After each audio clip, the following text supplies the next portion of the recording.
Dahil sa passion natin sa pagtatanim, ito, sabi nila, napakahirap alagaan ang lakatan.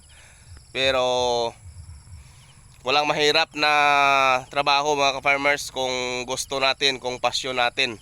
Dahil kahit anong dali ng trabaho, kung tamad tayo, kung wala tayong dedikasyon, hindi na talaga natin ma-accomplish ang isang bagay. Hello mga ka-farmers, magandang araw sa inyo.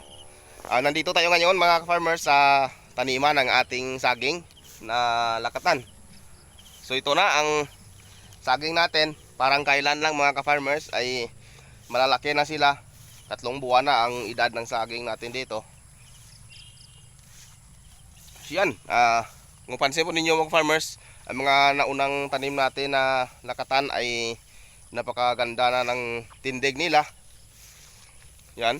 So dati, pangarap lang natin na magtatanim ng saging na lakatan.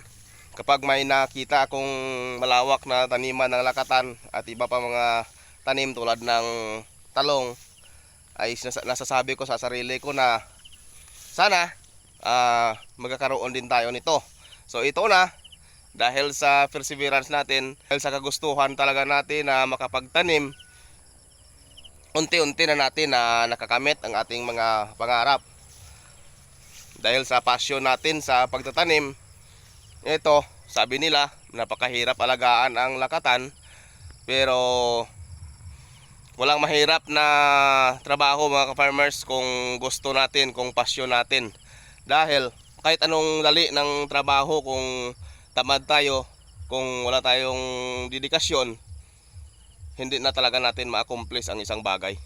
Yan, tandaan talaga natin yan mga ka-farmers. So ito na mga ka-farmers, oh, tingnan nyo. Dito nakapag-ground weeding kami kahapon at saka nagdisakiring na din. Yan. Yan, kung makita po ninyo, malinis na ang puno ng saging natin. Hinihintay lang natin ang ulan para makapag-abono ulit tayo dito sa ating lakatan. So yan, meron tayong mga nakikita mga problema dito pero minor lang naman. Ito, may mga nakikita tayong sigatuka sa dahon. Pero hindi namin natapos kahapon. Magpapadilip na lang ulit tayo dito. Ang importante lang ay nalinisan natin ang puno. Yan o. Nalinisan natin ang puno ng saging natin para kapag nag-apply tayo ng abono ay masusulo ng tanim natin ang nutrients na galing sa abono na in-apply natin. Kasi kapag mayabong ang damo sa puno ng lakatan, marami ang kaagaw ng tanim natin sa nutrients. Yan. Yan, tulad nito, malinis na ang puno. Sulong-sulo ng saging natin ang abono na ibinibigay natin. So yan ang mga dahon nila. So far maganda naman. And then dito sa kabila, ito yung mga second batch natin. Matataas na din. Yan. Malinis na rin dito ang puno nila.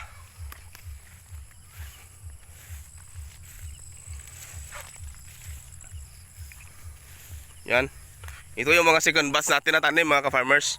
And then dito naman sa kabila, ito yung mga third batch, pangatlong batch ng tinanim natin dito. Ito yung malinis na ang puno nila. Ito lang talaga ang problema natin, ang damo na napakayabong. Mag-schedule na lang kami ng activity para sa pag dito, sa pag spray ng herbicide. Yan.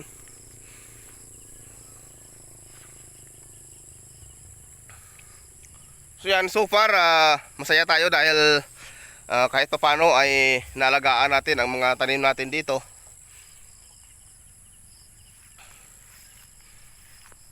Ang gagawin na lang namin dito ay maintenance na lang sa pag-spray ng fungicide at saka insecticide, and then abono at saka paglilinis sa puno.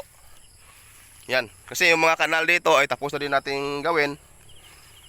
Yan, tapos na yung mga kanal dyan. Sana mapabunga natin itong saging natin na ito. Although na nakita natin na maganda ang tayo nila, pero hindi pa tapos ang laban. Hindi pa tayo sigurado. Kasi matagal pa itong mamunga. Sana ay mapabunga natin ito mga ka-farmers. Yan. So yan lang mga ka-farmers, update dito sa tanim natin na lakatan. So sa muli, happy farming po sa ating lahat.